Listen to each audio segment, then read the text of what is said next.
قرآن فرماتا ہے کہ اللہ کی رسی کو مضبوطی سے پکڑو اور فرقے نہ بناؤ۔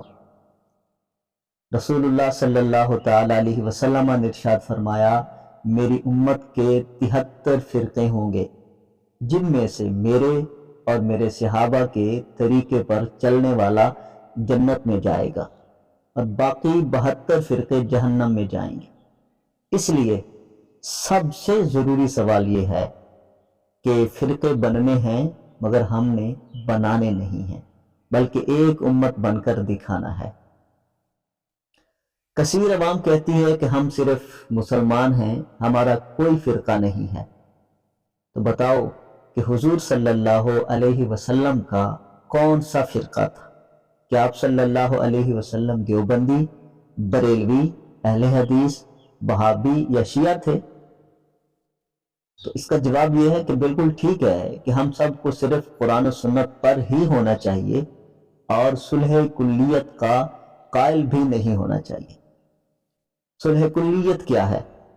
صلح کلیت کا مطلب ہے کہ قرآن و سنت کے خلاف عقائد پر کسی سے کوئی صلح نہیں ہے، بلکہ سب سے پہلے بد عقیدہ و بد مذہب فرد یا جماعت کو اپنے غلط عقیدے سے توبہ کرنی ہوگی، پھر مسلمان مانا جائے گا۔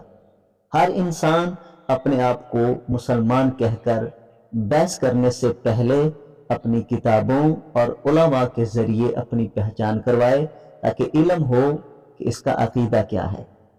اس لیے صلح کلی سے مراد تمام مکاتب فکر، دیوبندی، بریلوی، اہل حدیث، اہل تشیع، کافر، رافضی، منکر حدیث سے عقائد میں کلی طور پر صلح کر لینا اور سب کو مسلمان ماننا، جیسے طارق جمیل صاحب، مرزا انجینئر صاحب، بابا اسحاق صاحب وغیرہ قائل ہیں۔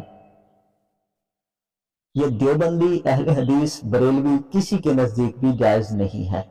دیوبندی اور بریلوی کی تعلیم ایک ہے، دونوں کے عقائد ایک ہیں۔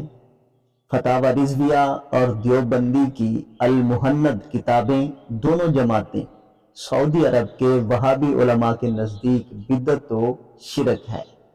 بریلوی علماء کا کہنا ہے کہ دیوبندی یا تو سعودی عرب کے ساتھ وہابی ہو جائیں، لیکن اپنے اکابر کے دین کو بدعتی و مشرک نہ بنائیں۔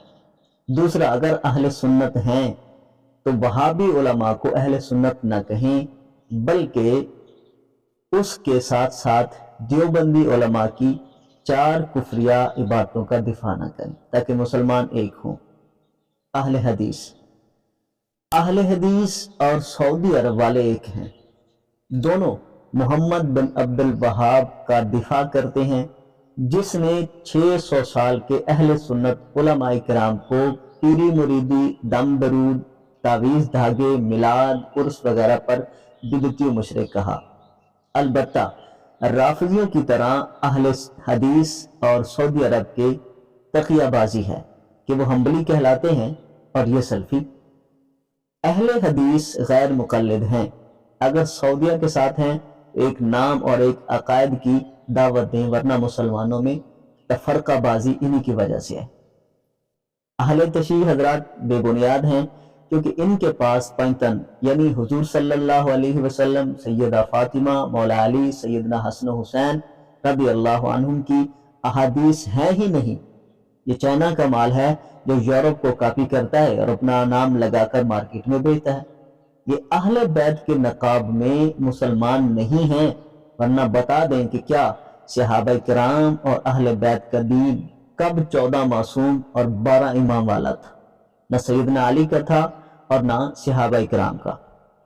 موجودہ صورتحال میں ہم نے 73 فرقوں میں سے جنتی فرقہ بن کر 72 فرقوں کو جنتی فرقے کی دعوت دینی ہے، جو ایک بہت بڑی آزمائش، کیونکہ اس دعوت پر سب فرقے آپ کو برا بھلا کہیں گے اور اعلان جنگ کرتے ہوئے کہیں گے کہ یہ بندہ فرقہ واریت پھیلا رہا ہے، مگر اتحاد امت کا ایک بھی پیج نہیں دکھا سکتے، کیونکہ حضور صلی اللہ علیہ وسلم کی امت کو اکٹھا کرنا کسی بھی جماعت کا مشن نہیں ہے۔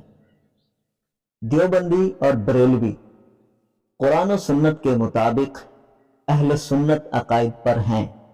سعودی عرب کے وہابی علماء دونوں نے اہل سنت کو بغیر ریفرنس کے بدعتی و مشرک کہا، حالانکہ ان کی تعلیمات میں کوئی شرک نہیں ہے۔ اس لیے اہل سنت کی تعلیم پر اکٹھے ہو جائیں تو ہم ایک ہیں۔ 625 سالہ 3 براعظم خلافت عثمانیہ، 4 مسلح، اجماع امت، اہل سنت علماء کرام، حنفی، شافعی، مالکی، حنبلی کا ایک عظیم دور ہے، مگر 1924 میں سعودی عرب کے وہابی علماء نے اجماع امت کو ختم کر کے مزارات کو ڈھا کر 4 فقہی مسلح ہٹا کر اور پیری مریدی، دم درود، تعویذ دھاگے، میلاد، عرس، ایصال ثواب، توسل، استمداد وغیرہ کو بدعت و شرک کہا۔ حالانکہ کہنا یہ چاہیے تھا کہ ان سب کاموں میں غیر شرعی انداز اور رافضیت داخل ہو گئی ہے، اس لیے سب کو بند کر دیتے، کیونکہ یہ مستحب اعمال فرض نہیں ہیں، مگر بغیر علمی مذاکرات کے مسلمانوں کو بدعتی مشرک کہا گیا، جس کا افسوس ہے۔